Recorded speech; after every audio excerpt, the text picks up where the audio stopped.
Hey, what's up everybody? It's Kurt and Ryan from Relentless Rescue Solutions.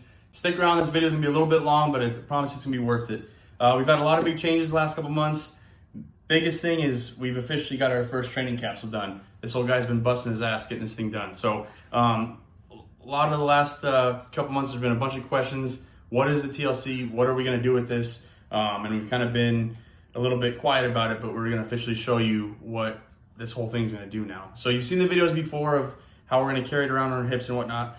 There'll be a part 2 video where it's going to show us loading a victim in here and everything. So just make sure you follow us on social media and stick around for that. But let's get into the TLC, absolutely. Right? So if you look down here, this is the Thomas Life Capsule, training capsule number 1, all right?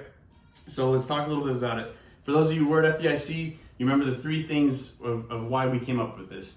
We're trying to protect our victims thermally, we're trying to protect them on the transit out of the building, and we're trying to protect them from the toxic environment. So those three T's, right?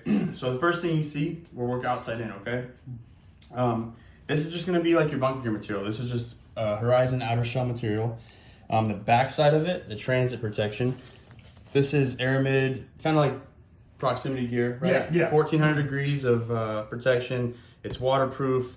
You think about coming across tack strips, anything like that, this stuff's pretty nuts on. It's pretty strong. So that's gonna protect them on the bottom. And then everything you see on the outside, anything that's high vis, we know the environments we're working in. This should look familiar from like our RIP bags and everything like that. It's easy for our firefighters to see and use glow in the dark stuff, high visible stuff of anything that moves. So that's kind of on our outside working in.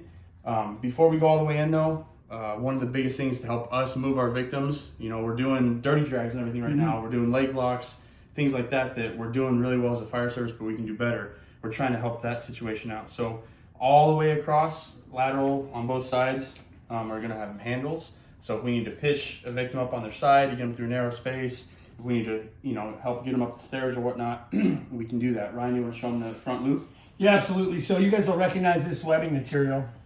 So this is like our SCBA pack webbing, super strong. I mean, I don't know what the strength of this is per PS, pounds per square inch, but either way, it's seriously strong. Yeah. So what this does, we'll get to it when we get on the inside, but this runs down the structure. And basically, this allows us to use the harness to drag them out easier, reduce friction, and just get more leverage on the victim. Yep. You know, so once they're packaged, and I'll let Kurt get into that. Yeah. Once they're packaged, we're gonna put them inside here. The whole thing's gonna zip up, a couple straps, and then we're gonna get to the main component here in a second. But so we've talked about thermal protection and transit protection. Let's talk a little bit more about thermal. So the whole thing inside is gonna be thermally lined, just like our bunker gear. So we've got a couple different products here from Safety Components and Milliken that have hooked us up while we've been making these testing products. But a couple of important things that you can't really see because it's under here. The entire structure is webbed out, right? So it's completely made of webbing underneath to help get a substantial structure to it without having any rigidity to it at all.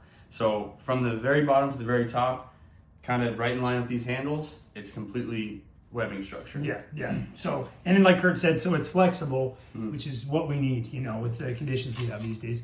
So now the main thing, Kurt talked about the other T's, toxicity is, that's the #1 killer in structure fires, right? A respiratory arrest, you're done. The quicker we get them in the TLC, there's a rescue air cylinder in here. So you're taking a lifeline into the fire. So this isn't the actual cylinder, it'll be actually carbon wrapped. And that's my alarm. And so essentially, I'm a busy guy. So what that'll be, it's a 15-minute cylinder, okay? Super lightweight.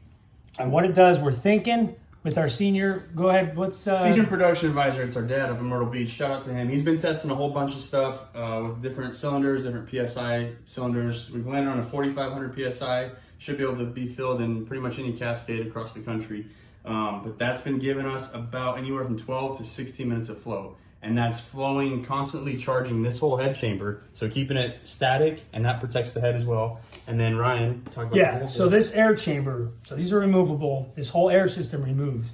So what it basically does is, like Kurt said, once that once the cylinder is open, we're gonna have positive pressure flow that's gonna blow this, inflate this chamber up, protect the victim's head, Their nose facing up, obviously. So these little holes here are discharge valves. And I wish we could flow right now, but we don't have a cascade system in Savannah, Georgia at this office, obviously. So this air will flow and give the victim fresh, cool air, meanwhile protecting them. And we don't have to worry about them. We can just evacuate, get them out as quickly as possible from the ADOH. The biggest thing here too is we know from FSRI research and everything the time frame our victims don't have. As soon as we get our victims into this protection, that's starting treatment right away, and that's getting them in a clean environment with clean, fresh air.